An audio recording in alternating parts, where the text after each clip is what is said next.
Hey, it's your buddy Peace and Harmony with you here today.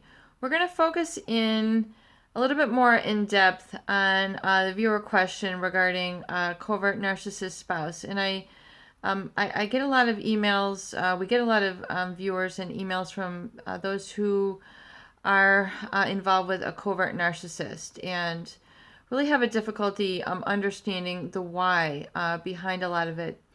And so I want to go a little bit more in depth into a covert narcissist manipulation tactic and technique. And that is really that of taking advantage of others and exploiting others. And it's oftentimes because of their quietness that one would never suspect that this person would be able to have the capacity to take advantage of others.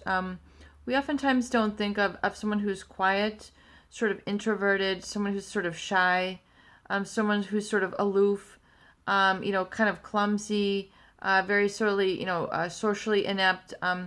We usually don't tend to think of those people as those who would take advantage of us. They just seem to be like a fly on the wall. They just seem to be sort of retreating, reserved, and, if it's a man, very gentlemanly. If it's a female, maybe more docile, easy to handle, easy to manage.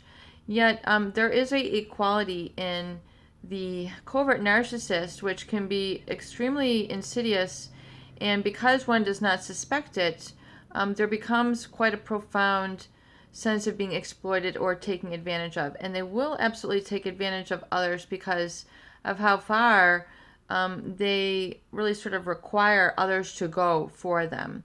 And this can be in terms of physical basic chores, but more so this can become, it's more of an emotional bank that you have that ends up getting exploited or taken advantage of. So it's almost, those who are involved with a covert narcissist, they have to use a lot more emotional energy, physical energy, sexual energy to be a match or a partner for them, because they're so quiet and so reserved and so passive aggressive that it requires others to go above and beyond just to meet them in the middle.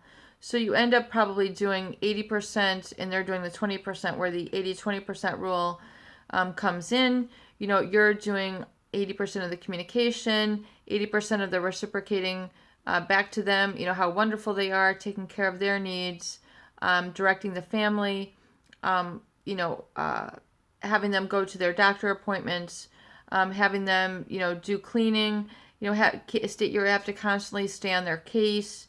They seem like they make a lot of mistakes. They don't get things right.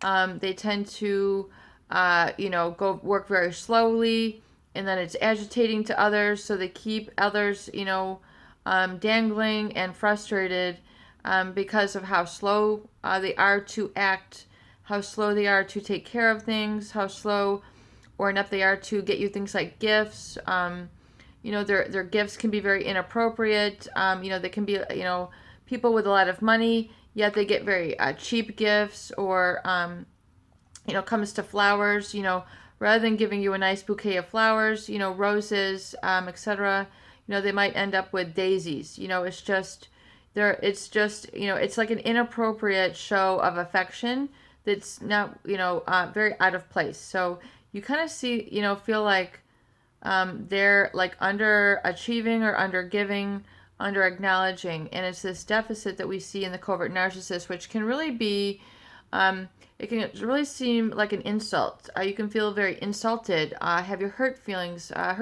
because of this lack of attention, lack of reciprocal admiration. And, so I just encourage you to understand that it has nothing to do with you.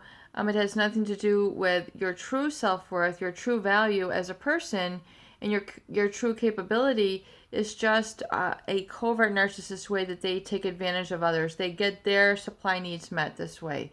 They get their house cleaned this way. They get their meals made this way.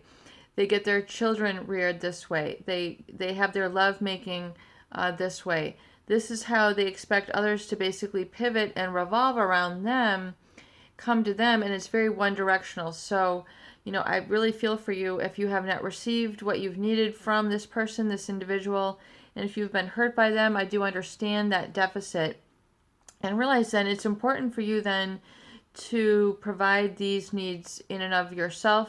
So, realize this sort of void or hurt that is created within you, and look to resolving that. Look to, now, instead of what you had hitherto given in terms of emotional support, physical support, financial support, communication support to this individual, look at turning it around and giving it back to yourself, because that's really where it needs to go now. And as you can be more self-supportive, self-dependent, and valuing of yourself, and actively, massively taking action in that direction, you'll begin to realize that you are a person of worth. And furthermore, as you validate that to yourself, you can then validate it in life, and then surround yourself with others who will see you, acknowledge you, and give you the healthy affirmation, love, attention, care, physical, emotional, and verbal support, physical support,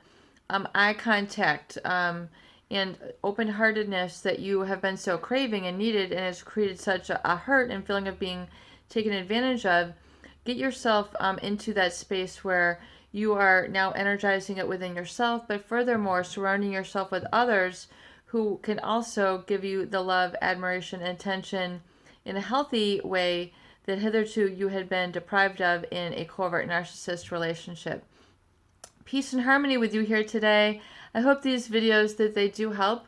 Please share and please subscribe for more great tools, videos, discussion, and support.